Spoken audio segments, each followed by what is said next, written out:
ایک ایسی قوم جو پہاڑوں کو کاٹ کر محل بناتی تھی، جو کہتی تھی ہمیں کون ہلا سکتا ہے، مگر ایک اونٹنی ان کی تباہی کی وجہ بن گئی۔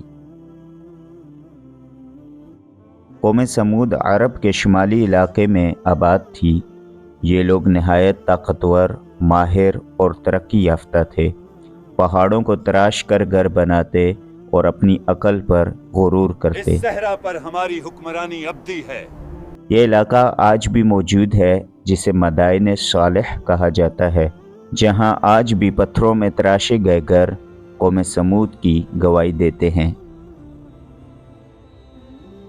اللہ تعالی نے اسی قوم میں سے حضرت صالح علیہ السلام کو نبی بنا کر بھیجا، جو نہ بادشاہ تھے نہ طاقتور سردار، مگر حق کے سچے داعی تھے۔ صالح علیہ السلام نے اپنی قوم کو دعوت دی، فرمایا اے میری قوم، اللہ کی عبادت کرو، ما لکم من الہ غیرہ، اس کے سوا تمہارا کوئی معبود نہیں، زمین میں فساد مت پھیلاؤ۔ زمین میں فساد نہ پھیلاؤ اور اپنے رب کی طرف لوٹ آؤ۔ آپ کی دعوت کے جواب میں قوم نے آپ کو جواب دیا، کیا ہم ایک انسان کی بات مان لیں؟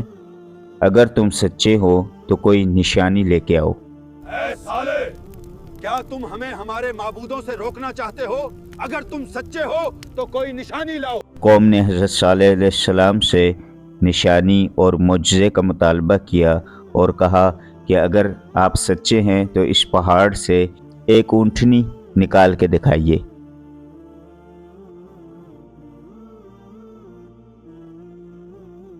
صالح علیہ السلام نے اللہ سے دعا کی، تب اللہ نے ایک عظیم معجزہ دکھایا۔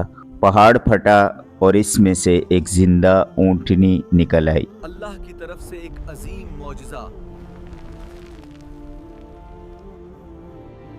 فرمایا گیا یہ اللہ کی اونٹنی ہے، ایک دن پانی یہ پیے گی، ایک دن تم، اور اسے کوئی نقصان نہ پہنچانا۔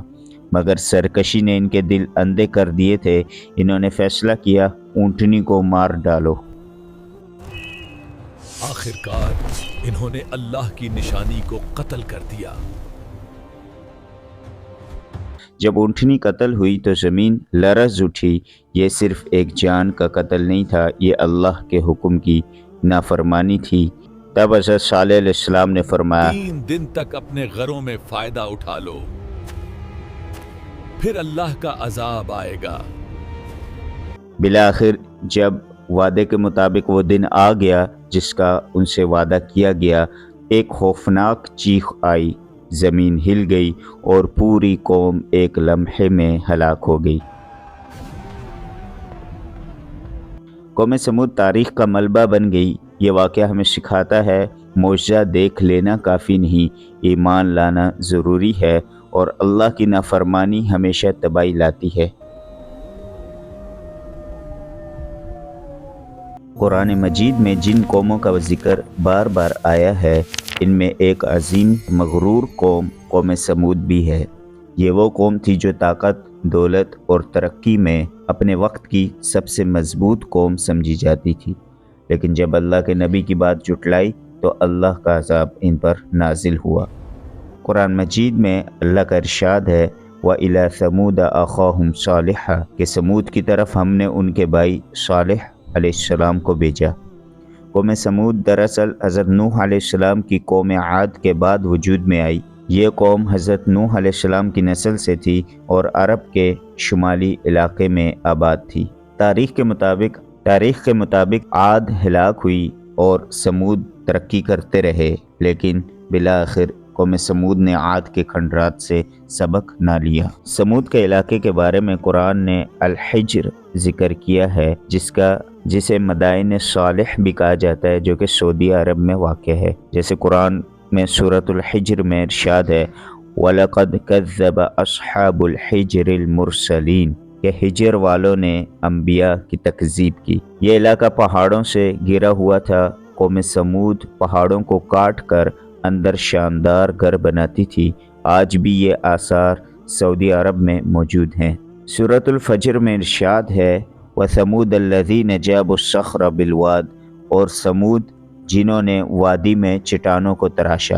یہ لوگ اپنے وقت کے انجینئر تھے، زلزلوں سے محفوظ گھر بناتے، بلند محلات تعمیر کرتے اور خود کو ناقابل شکست سمجھتے تھے۔ جب اس قوم میں شرک اور گمراہی حد درجے تک پھیل گئی، بت پرستی شروع ہوئی۔ قوم سمود بت پرست قوم تھی، مختلف معبود رکھتی تھی، اللہ کو مانتی تھی مگر شریک بناتی تھی۔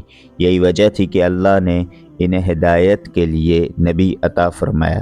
حضرت صالح علیہ السلام اس قوم کے ہی فرد تھے، نسب، کردار، امانت میں پورے قبیلے میں معروف تھے۔ قوم بھی انہیں صالح کہتی یعنی نیک انسان کہتی تھی۔ جب اللہ نے دعوت کا مشن حضرت صالح علیہ السلام کو سونپا، انہوں نے اپنی قوم کو اس طرح خطاب فرمایا: اے میری قوم، اعبدوا اللہ ما لکم من الہ غیرہ، اس اللہ کی عبادت کرو کہ جس کے سوا تمہارا کوئی معبود نہیں۔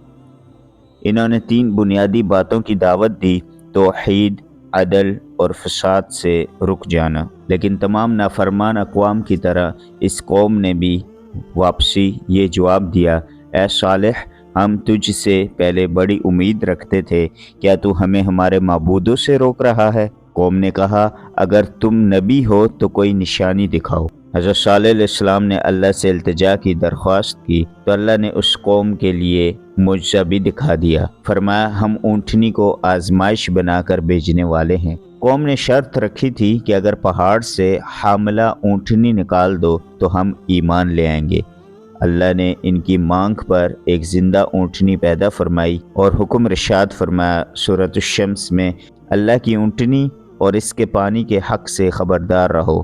جب یہ اونٹنی پانی پینے جاتی تو دیگر جانور اس عجیب الخلقت جانور کو دیکھ کے بدک جاتے اور پانی کے قریب نہ آتے، تو اللہ نے اس کے احکامات نازل فرما دیے اور ارشاد فرمایا کہ ایک دن پانی اونٹنی پیے گی اور دوسرے دن قوم کے جانور، تاکہ کسی کو نقصان نہ پہنچایا جائے۔ معجزہ دیکھ لینے کے بعد بھی قوم سرکشی سے باز نہ آئی اور قوم کے لوگ کہنے لگے کہ اونٹنی پورا کنواں ہی پی جاتی ہے اور ہمارے جانور اس سے بدکتے اور ڈرتے ہیں۔ آخر انہوں نے سازش کی اونٹنی کو قتل کرنے کی۔ پھر انہوں نے اونٹنی کو ذبح کر دیا اور اپنے رب کے حکم سے سرکشی کی۔ ایک بدبخت شخص نے تلوار ماری، باقی پوری قوم اس پر راضی تھی۔ بالآخر جب سراسر انہوں نے رب کے حکم کی نافرمانی کی تو اللہ نے ان کے لیے وارننگ جاری کر دی۔ حضرت صالح علیہ السلام نے ارشاد فرمایا: 3 دن تک اپنے گھروں میں فائدہ اٹھا لو،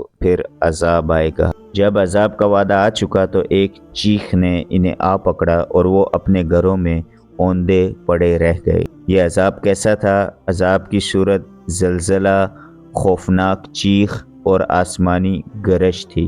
نبی صلی اللہ علیہ وسلم بھی جب مدائن سے گزرتے، مدائن صالح سے گزرتے تو آپ فرماتے: ان عذاب یافتہ لوگوں کے گھروں میں روتے ہوئے داخل ہونا کہ کہیں تم پر بھی وہی عذاب نہ آ جائے۔ بخاری اور مسلم۔ قوم سمود کے واقعے سے ہمیں یہ سبق ملتا ہے کہ طاقت اور ہر قسم کی قدرت اللہ کے اختیار میں ہے۔ معجزہ ایمان کی ضمانت نہیں بلکہ معجزہ صرف ایک آزمائش ہے۔ نافرمانی اجتماعی ہو تو عذاب بھی اجتماعی آتا ہے۔ اللہ سے دعا ہے کہ ہمیں صحیح معنوں میں اپنی اطاعت اور فرما برداری کی توفیق عطا فرمائے۔